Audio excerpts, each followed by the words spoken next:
Everybody, welcome back to my channel. It's Christine, and I'm going to do my weekly wrap-up. Yesterday was Thanksgiving here, so I didn't have a chance to do a video at all. So, and Friday I wasn't feeling good, so I couldn't do a Friday read. So I finished Lola and the Boy Next Door by Stephanie Perkins. I gave it a 3. Some parts I liked, some parts I didn't. And at least I know they're companion novels, but they still have some of the characters in it. So this is about a girl who lives with her 2 dads.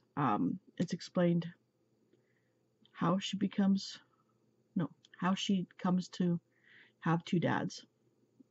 Because at the first I'm like, well, what the hell happened? Like, why is she not what happened? The way it was worded, you're kind of wondering, well, why is she calling one dad by his name and then the other dad by his name? Like, in our family, dad is dad. So that's explained a little while later.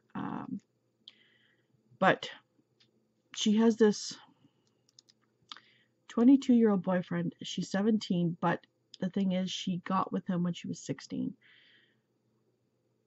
I have issues with that. That's just a bit much. And yeah, they don't describe certain things, but they do tell you that things happened. And no. But anyway, she's got this 22-year-old boyfriend, and she's afraid of the people that used to live next door moving back in because they own the house. And she had a crush on him. You know, there are other things, like she's trying too hard, I think, to be, it's hard to say, because she's constantly wearing weird clothes and weird wigs, and her boyfriend finally tells her that he doesn't know who he's with because he doesn't know if that's the real Lola or not. It's kind of that. I liked, what was his name? Cricket. I liked Cricket. His sister was a bit much. I know I'm not doing this justice, but yeah. I didn't like it as much as Anne and the French Kiss, that's for sure. So I gave it a 3 anyways.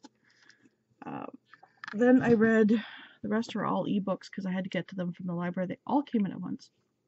So the first one I read is Trick or Treat by Richie Tankersley Cusick. It's just a point horror novel, sort of. And it is, I know you can't really see it that much. Let's see if I can get the brightness down. Better? Nope. Let's see. Anyways, it is about a family moving to this new house because it's a new marriage. And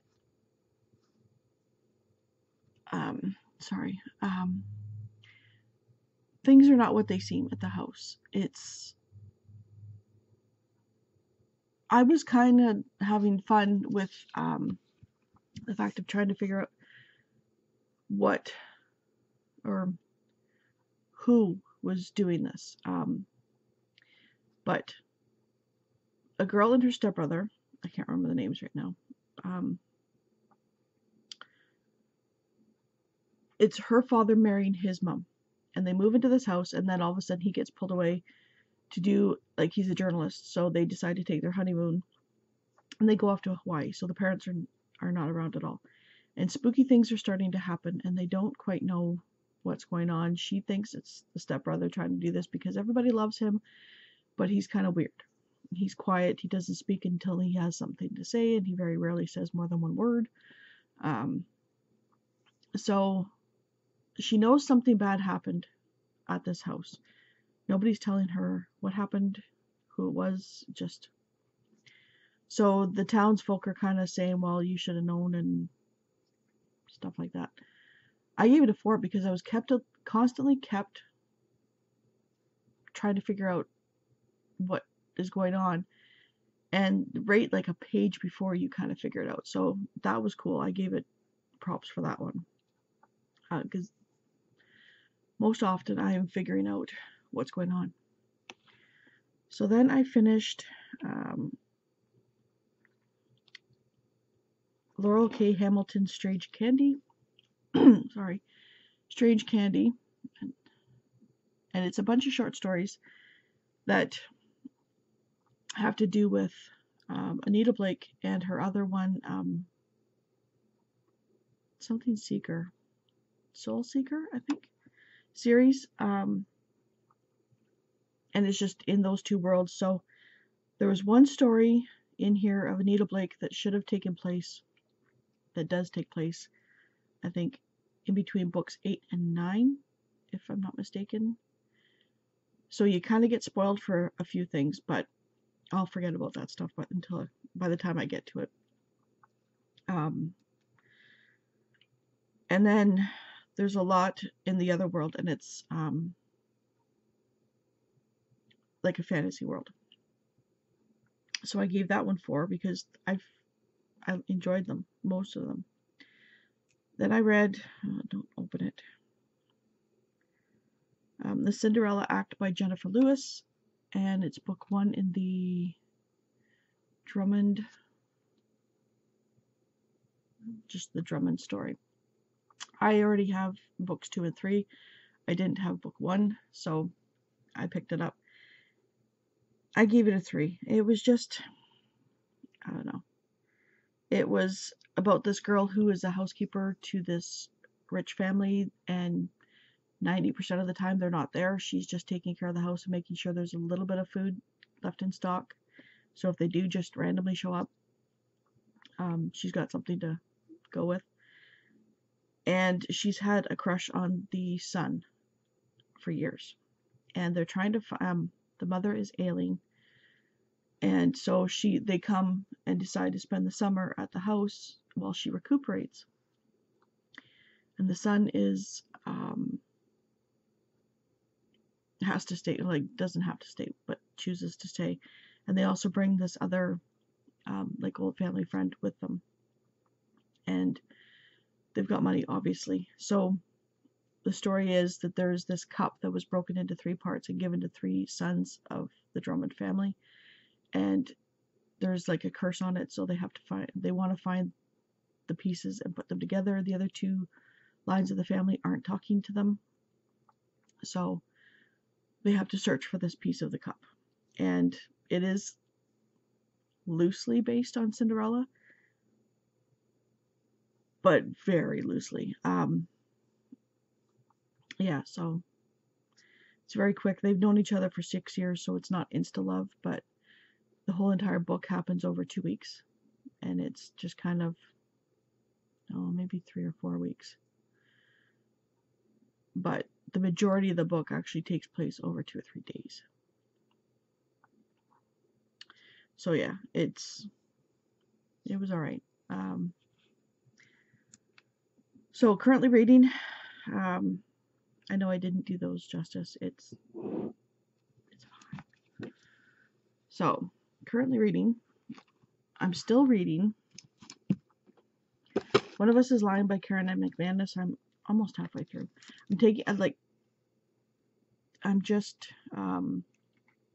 I had to get through those ebooks because I only have 2 weeks with them and people were waiting on them.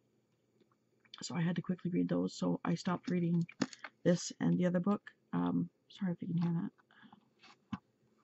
It's